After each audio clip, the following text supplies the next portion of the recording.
Hello, this is my first YouTube video, specifically on photography. I'd like to discuss today the low light examples of photography. It's very important that you have the right camera that has the right sensor to capture the low light. In this case, I'm using the Sony a7R II. That although it's an older model, the current model is the a7R III. It's a fantastic camera that can be used till today. So let's get to the shots so I can show you the effect of the low light. So these shots were taken like 5 a.m. I woke up really early. Let me show that. So I am in Lightroom, and this is the first shot I took of these figures. I was using auto ISO, so you can see here that the ISO is at 6400, which is pretty high. But the picture looks good. I had it on a tripod, a mini tripod. Again, the Sony a7R II. Um, Note that it looks pretty good. There is some darkening here on this figure. So let's try for a better shot. What I did next was since I was using a tripod, I put everything under the ISO 100, which gives a better image. We can even compare the two.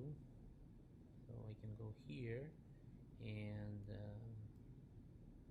select this one to be compared, and you can see both side by side.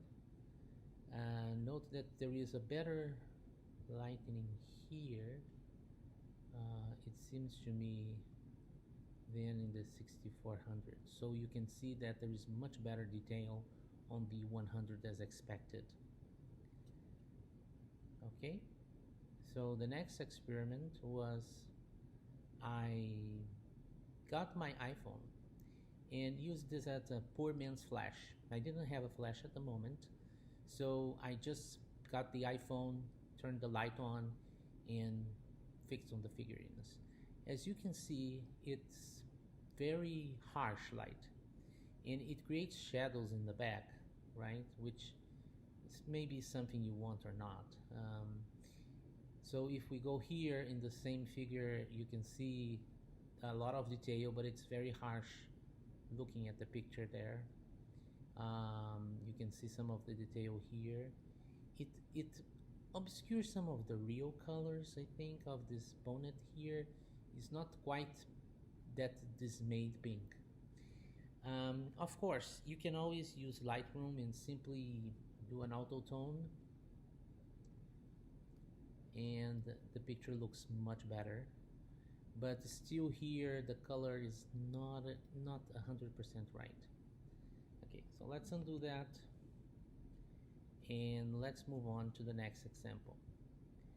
The next example, I got my flashlight and I pointed directly at the subject in the middle.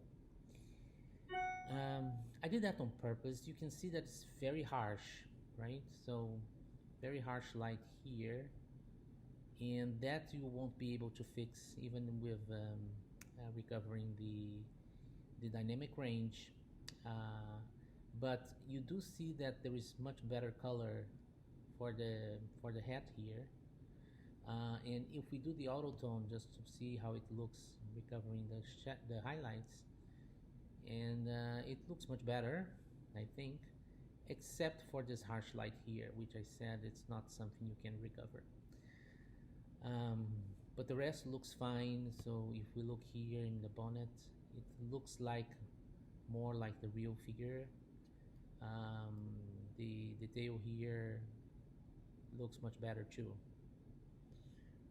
Let's undo the dynamic range and let's go on to the next picture. So this one, what I did is using the same flashlight, instead of pointing it directly, I pointed it to perpendicular to the lens. So this way it's not a very harsh light. The effect is much less pronounced. So as you can see, there are no shadows, and the picture looks much better. Even the color here is pretty good. You can also recover highlights here, and it just had not much recovered, but it looks much better. Um, and you can see the detail here, and the bonnet looks pretty good. So um, I think this is probably the best one for my opinion. The next one is a different shot. Now what I did was I tried to point the flashlight so it doesn't go harsh on the figurines. I didn't quite manage that 100% because there is some harsh lighting here, but it looks better than the one we had before, right? So it looks much better. It's not harsh on any of the lights and on any of the figures, and the bonnet looks pretty good. You can see here the detail looks amazing in the images. um, you can see here for this image here where's the harsh lightning. Again, not something you can recover very easily. I just do an auto so you can see the auto fixes most of it. um, it looks much better here, but it's still, there is some harshening here. You can try and do some brush, but I'm not sure you can fully recover from that.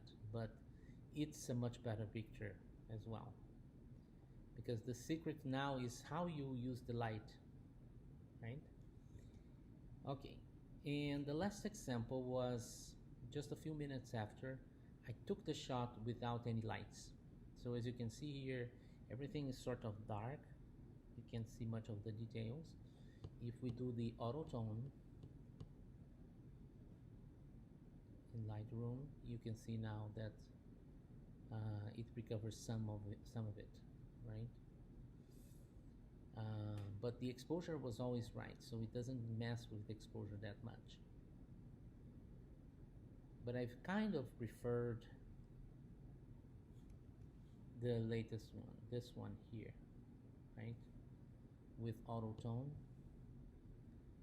I think it looks really good because it brings more to the details of the each of the figures. So you can see here the details are pretty good, right?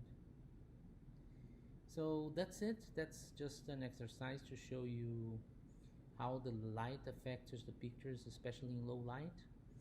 And you don't need a flash. So you see I didn't have a flash. I used my iPhone or a small flashlight. You can get the details.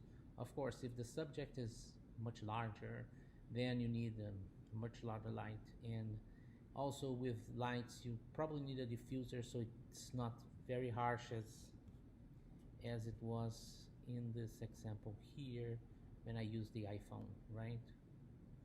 Where everything gets too bright. So that's it. I hope you liked my uh, small tutorial on this low light, and you can use that in your own pictures. Thank you.